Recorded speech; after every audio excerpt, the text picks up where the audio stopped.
Shalom. First and foremost, I want to give all praises, honor, and glory to Yahweh, Ba'ashem, Yahweh Shai, Ba'ashem, and Kakwadash. Double honors to the apostles and elders of GMS that rule well. Peace, love, and salutations to all the brothers out there pushing this word of sincerity and the truth. Shalom to the brothers, sisters, and children out there keeping this word of sincerity and the truth.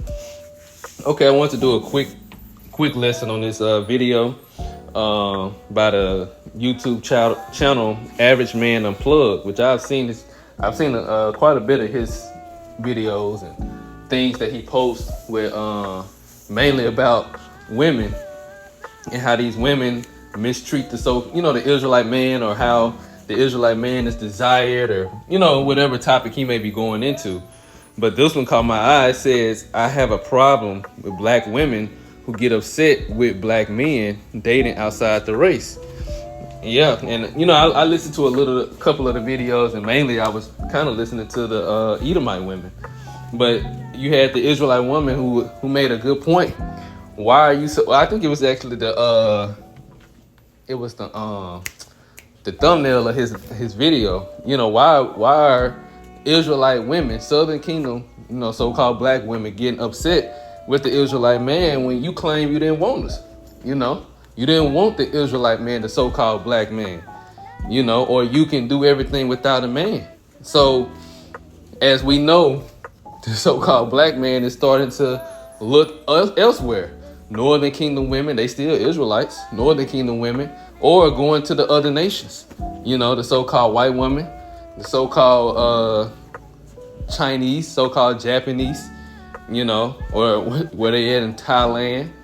They are the Southern Kingdom man is going elsewhere. Even you Edomite men, or it's like you, not Edomite men, even the Edomite women are wanting the Israelite man, trying to cuff them up and snatch them up. They don't even want the Edomite men. The Edomite women don't even really want the Edomite men.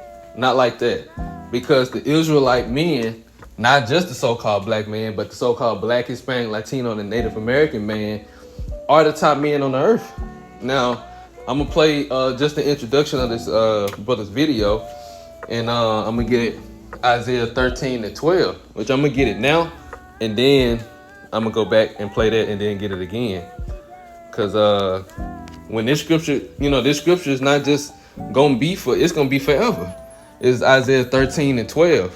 I will make a man, which is an Israelite man, and right now of the elect, more precious than fine gold, even a man than the golden wedge of Ophir, being the most precious, valuable thing that a woman can find. A man of the elect, and that's how they're going to view the elect men now until forever. The most precious thing they could ever have in their life is the Israelite man of the elect. And it's going to translate all the way into the kingdom. And then in the kingdom, when our people are, they come back in their right mind, an Israelite man in general is going to be the most precious thing any woman can ever get, on the face of the earth. Out of all men, the Israelite man is going to be the top man on the earth, And I'm really speaking more so after Jacob's trouble. After in the kingdom, this is where I'm, speaking to, because we know this is going to be in the kingdom. I mean, this is going to be now all the way up until Yahweh Shai returns, where it talk about men being more, the Israelite man being extremely rare to find. But the fact that it said more precious than fine gold, that same mentality of how women going to find when they find an Israel, or when the Lord allow them to be with an Israelite man of the elect, that same mentality of them seeing them as the most precious thing on the face of the earth is going to translate all the way even into the kingdom. And not only just the Israelite woman is going to look at the Israelite man like that, because the Israelite man is going to be the top man on the face of the earth, but all these other nations. So I'm going to play the beginning of the brother video, and like I said, when I was watching, I was looking at this Edomite cookie, and I was like, damn, Now I try to have a Mediterranean diet myself, as much as possible. Cook my own meals and whatnot. Try to do my best, But I ain't gonna lie, looking at what she was cooking, I was like, I wouldn't mind that. So I'm gonna play the video, and this is fair use, fair use, fair use. I'm not using your content to make any money. This is strictly for educational purposes, bringing out biblical truth. Fair use, fair use. Black queens forever, snow bunnies never. You sure about that? Tonight, I'm gonna be making fried chicken, mac and cheese, cornbread, and collard greens. I beg your pardon. I beg your pardon. First, we're gonna start marinating our chicken. I'm gonna be going in with some Louisiana hot sauce, buttermilk, Cajun paprika, cayenne pepper, garlic salt, pepper, onion, and pickle juice. Now we're gonna set this away for 4 hours. I'm gonna be taking the collard greens and cutting the stems off. Make sure you're rolling these up and cutting right down the middle of the stem. Now that these are cut up, I'm gonna go in and wash them. I typically like to wash them a couple of times until the water is completely clear. Now we're gonna cut up some onion and garlic. Once those are cut up, we're gonna go in and caramelize them. Collard greens are pretty good with a turkey leg, so I'm just gonna put that in there and take an entire box of chicken broth and swirl that around until it's all wilted. We're gonna be going in with some paprika, onion, garlic powder, salt, pepper, cayenne, crushed pepper flakes, thyme, and vinegar. We're gonna keep this on high for about an hour and then let it simmer for 3. When you open the pot, it should fall right off the bone. On the side, we're gonna do flour, salt, garlic, pepper, onion, oregano, thyme, mustard powder, and breadcrumbs. Once that's done, I'm gonna start with my cornbread. I'm gonna be going in with some milk, vegetable oil, 2 eggs, and then we're gonna part it in the middle just so we can pour the wet into the dry and slowly incorporate it. This isn't necessary, but I like to make it as a topping. I'm gonna be going in with some honey and melted butter. We're gonna take it out when it's just about done, put that honey and butter, and then put it right back in the oven. Now that it's done, we're gonna bring it out, we're gonna take this syrup, and we're gonna put it all over. It is entirely optional, but I do recommend it. For mac and cheese, we're gonna be going in with a couple different varieties. Make sure your temp is on low so you don't curdle your cheese. We're gonna be setting our mac and cheese up, and I'm going to be taking this cheese and layering it in separate layers, and then putting it all over the top and into the oven. We're gonna fry the chicken, take out the mac and cheese. We're gonna put all of this on a plate, and I hope you guys enjoy. Thank you for watching. Now you tell me, what Israelite woman? And I ain't saying she did this for a man, but what Israelite woman is really just in her mind right now, just trying to do this, on a at least every other day basis, at least every other day basis. I was trying to get an image of her. I might have to play it again. Black queens forever, I'm gonna try to pause snow it on her. bunnies never. You sure about that? Because she don't even look bad, she look good, and ain't no telling she truly a Edomite or not. It all depends on the father lineage, but regardless, these Edomite women, they truly do want the Israelite man. And like I said, what man wouldn't want no woman that look like, especially if this is what she truly looks like. This is her hair and everything.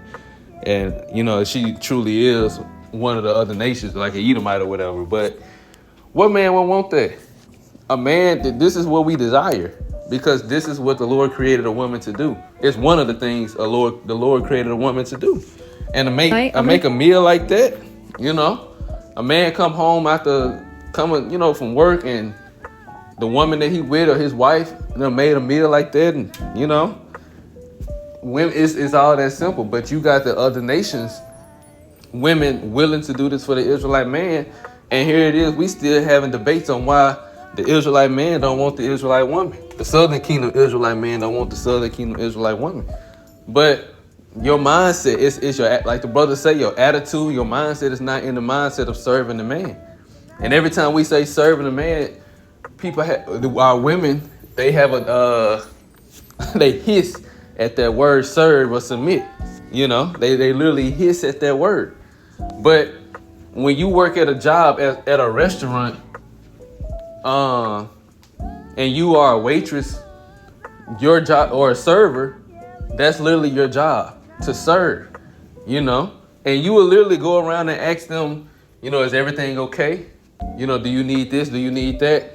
But when we tell our women about doing that for your husband, literally the man who's responsible for you, the man who's taking care of you or taking care of the household, trying to make sure that you are straight, it's a problem, and it's not even a problem with them just wanting to do that. Another problem is consistency. You have to continue on doing this for the rest of your life. It's nothing wrong with that. Consistency is another issue. But also too, when a woman is an assistant, you know, whatever type of assistant she might be, that's another thing. That's another way of saying serve, to assist. Help meet, as it says in Genesis chapter 2, I think verse 18. Help meet. You go into the definitions and synonyms of the word, it goes to serve and to assist. Literally, you feel those roles already.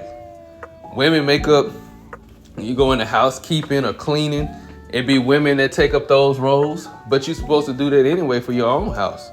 You know, you go into a lot of restaurants and cooking, you know, you have men back there, men chefs, but you got women too, you know, or serving, you got women doing that too. What's the problem, you know? But like I said, now in the kingdom of heaven, you know, or when the Israelite man is put back on top, we're going to have women of all the nations. You know, we're going to have all the nations, and we're going to have the best looking of all the nations too. You know, we're going to have the best looking heathen women of all the nations. Of course, we're going to deal with our own women as well. You know, we repopulating the earth. And the Lord, it's going to be a kingdom catered to the Israelites, you know, specifically. Well, I ain't gonna say specifically because it's going to be for the Israelite woman too. But the Israelite man is, you know, above the Israelite woman. So it's going to be a kingdom catered to the Israelites with the Israelite man being in favor, you know, because we've been at the bottom, you know, we've been at the bottom. So, and like I said, the best of the best, we're going to have the best of the best when it comes to these other nations and their women, you know.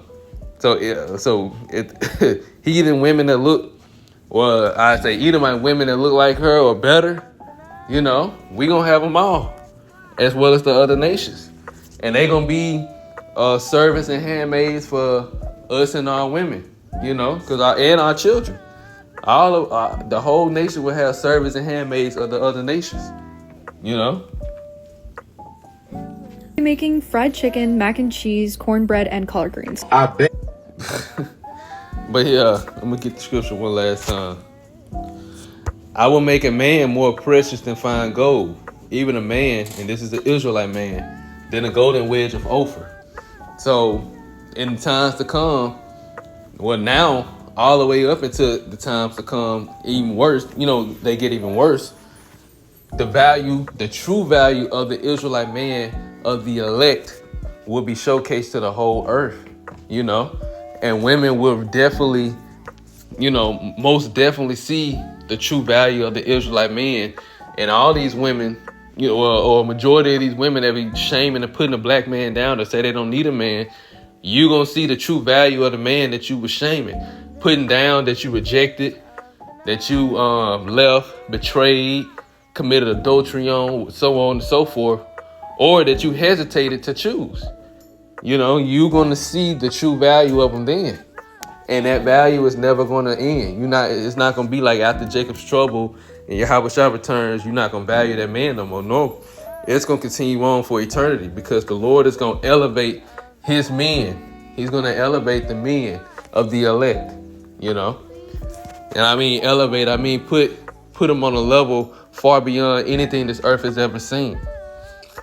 You know, so just wanted to go into that real quick. Lord will is edifying. On that note, want to give all praises, honor, and glory to Yahweh, by Hashem Yahweh Shai, by Hashem Rakakwadash. Double honors to the apostles and elders of GMS that rule well. Peace, love, and salutations to all the brothers out there pushing his word of sincerity and the truth.